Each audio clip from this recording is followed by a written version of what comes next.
আসসালামু আলাইকুম। আশা করি সবাই ভালো আছেন। আমরা এখন এই ভিডিওতে দেখব 2025 সালে ই-রিটার্নের পোর্টালে কি আপডেট এসেছে। আমরা রেগুলার ই-রিটার্নে যাই, গিয়ে দেখি যে প্রথম পেজে কোনো চেঞ্জ আছে কিনা। না, এখানে মোটামুটি আগের বছর যা ছিল তাই কন্টিনিউ দিয়ে আমরা সামনে চলে যাই। এখানেও মোটামুটি আগের বছর যা ছিল তাই, কোনো চেঞ্জ নাই। আমরা নেক্সটে যাই, নেক্সটে গেলে কি অবস্থা। এই পেজে আসলে এটা ইনকামের নানান হেড, ইনকাম ডিটেইলস। এখানে এক্সট্রা কোনো চেঞ্জ নাই। রিবেটের এখানে কি অবস্থা, রিবেট অংশেও কোনো এক্সট্রা কোনো পরিবর্তন নাই। এক্সপেন্ডিচার এখানে আছে কিনা দেখি। এক্সপেন্ডিচার এখানেও আগের অর্থ বছরে যা যা ছিল ওই রকমই।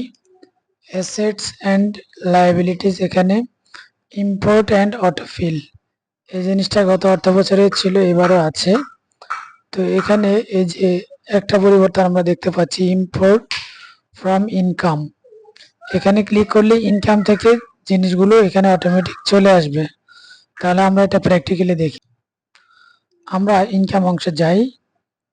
ইনকাম অংশে আমরা এটার প্রমাণ দেখানোর জন্য ডেটাগুলো আমরা কিভাবে নিব, যে ইনকাম ফ্রম ফিনান্সিয়াল অ্যাসেট এটা যদি কারো থাকে তাহলে আমরা এটা প্র্যাকটিক্যাল জিনিসটা দেখাতে আমাদের জন্য সুবিধা হয়। ইনকাম ফ্রম ফিনান্সিয়াল অ্যাসেট, ধরলাম যে কোনো ব্যাংকে এফডিআর করা আছে। আমরা একটা এফডিআর দেখাবো, এফডিআর থেকে লাভ মাসে মাসে লাভ, যেটা ধরলাম city bank FDR,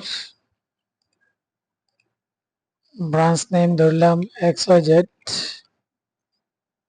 account number আমরা আনুমানিক একটা নাম্বার দিয়ে দিই। গ্রস ইন্টারেস্ট প্রফিট, এটা ধরলাম প্রত্যেক মাসে 500 টাকা করে 6000 টাকা পেয়েছে, কোনো ফি নাই। টিডিএস, তো টিডিএস এর এখানে আমরা মনে করি যে উনি আয়কর রিটার্নের পেপারস ব্যাংকে সাবমিট করেছেন, তাই 10% কেটেছে। 6000 টাকা 10%, 600 টাকা।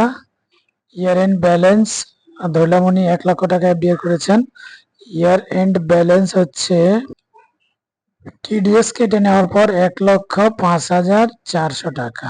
ওকে, আমরা সেভ এন্ড কন্টিনিউ দিয়ে সামনে চলে যাই। যেটা আমরা অ্যাডভান্স লেভেলের জিনিসটা দেখানোর জন্য আমরা করেছিলাম import from income. Import from income, এই যে ফিনান্সিয়াল অ্যাসেট, যে এখানে এই অ্যাডভান্স লেভেলের জিনিসটা আছে, এখানে এই বক্সটা সিলেক্ট করে দিতে হবে, সিঙ্ক্রোনাইজ ভ্যালু। এই যে চলে এসেছে সিটি ব্যাংক পিএলসি এর অ্যাকাউন্ট নাম্বার, টাকা সহ চলে এসে। যতগুলো আপনি ওখানে এন্ট্রি দিবেন সবগুলো এখানে অটোমেটিক চলে আসবে। তাহলে আমরা অ্যাসেটস অ্যান্ড লায়াবিলিটিজ অংশের যে আপডেটটা, এটা মোটামুটি আমরা দেখতে পেলাম। এবার আমরা সেভ এন্ড কন্টিনিউ দিয়ে সামনে চলে যাই। ট্যাক্স এন্ড পেমেন্টে কি চেঞ্জ এসেছে দেখি, এখানে কোনো চেঞ্জ আছে কিনা। আগের অর্থ বছরের মতোই মোটামুটি, যে এখানে একটা চেঞ্জ এসেছে, যেটা গত অর্থ বছরে এখানে ছোট্ট করে দেওয়া ছিল। এবার এখানে আপডেট ট্যাক্স পেমেন্ট স্ট্যাটাস, এটা একটু সুন্দর করে বড় করে দেওয়া আছে। আর ব্রিফিংটা এখানে এইভাবে দেওয়া। গত বছরের ব্রিফিং ছিল আরো ছোট ভাবে, যে আপনি কি আপনার ট্যাক্স আপডেট করতে চান, ইয়েস অর নো। আর এবার সরাসরি আপডেট ট্যাক্স পেমেন্ট স্ট্যাটাস, এটাতে ক্লিক করলে সরাসরি এই রিটার্ন লেজারে নিয়ে যাবে। নিচে দেখি কি অবস্থা, মোটামুটি নিচে যা ছিল ওই রকম। এখন আমরা দেখি আপডেট ট্যাক্স পেমেন্ট স্ট্যাটাস, এটাতে যাওয়ার আগে আমরা রিটার্ন ভিউ এখানে যাই।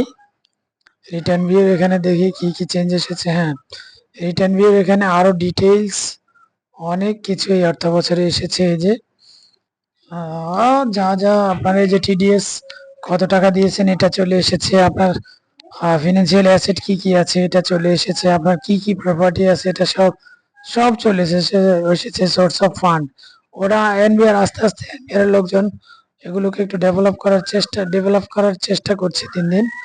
তো আমরা ব্যাকে চলে যাই, দেখি আমরা এই রিটার্নের লেজারে যাব, আপডেট ট্যাক্স পেমেন্ট স্ট্যাটাস, এখান থেকে অ্যাডভান্স লেভেলের ই রিটার্ন লেজারে এলে আমরা দেখি এই যে নিচে যে ব্রিফিংটা, এটা নতুন সংযোজন। ক্লেম সোর্স ট্যাক্স, এখানে যা আছে এগুলো সব আগেই ছিল।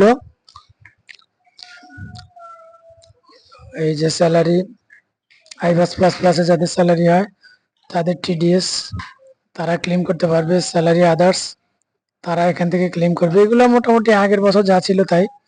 তবে যে সিঙ্ক্রোনাইজ ফ্রম ইনকাম, এটা ওখান থেকে টিডিএসটা এখানে নিয়ে আসতে পারবে। এই যে সিঙ্ক্রোনাইজ ভ্যালু, এই যে নিয়ে আসলাম চাপ দিয়ে। আমরা এটা এখানে না রাখতে চাইলে ডিলিটে ক্লিক করলে ডিলিট হয়ে যাবে। সঞ্চয়পত্রটা এখানে আগের বছর এখানে যে এন্টার রেজিস্ট্রেশন নাম্বার দিলে অটোমেটিক সব চলে আসতো। যেহেতু এটা এই ব্যক্তির না, এখানে কিছুই আসবে না। ওকে, এটা যেই ব্যক্তি ওই ব্যক্তি রেজিস্ট্রেশন নাম্বার দিলে অটোমেটিক সব চলে আসবে। সিঙ্ক্রোনাইজ ফ্রম ইনকাম, ইনকাম অংশে যদি সঞ্চয়পত্র থেকে কোনো ইনকাম যদি থাকে, ফিনান্সিয়াল অ্যাসেট যদি সঞ্চয়পত্র থাকে, তাহলে ওখানে ডেটা এন্ট্রি থাকলে সিঙ্ক্রোনাইজ ফ্রম ইনকাম দিলে এখানে অটোমেটিক সব চলে আসে। আমরা এটা সঞ্চয়পত্রের রিটার্ন যখন সাবমিট দেখিয়েছি, আমাদের এই চ্যানেলে আছে, ওখানে আমরা সব ডিটেইলস দেখিয়েছি। আদার্সের এখানে যা আছে গত বছরের মতোই। ক্লেম এআইটি অনকার, এআইটি 154 একটা ধারা, এগুলো মোটামুটি আগের বছর ট্যাক্স পেইড উইথ রিটার্ন 173। এখানে কোনো চেঞ্জ নেই, কোনো আপডেট নাই। তাহলে মোটামুটি এই আহামরি কোনো চেঞ্জ আপডেট এই বছর আসেনি। সবচেয়ে বড় ধরনের আপডেট এসেছিল গত বছর। তো ঠিক আছে, সবাই ভালো থাকবেন, হ্যাপি লার্নিং।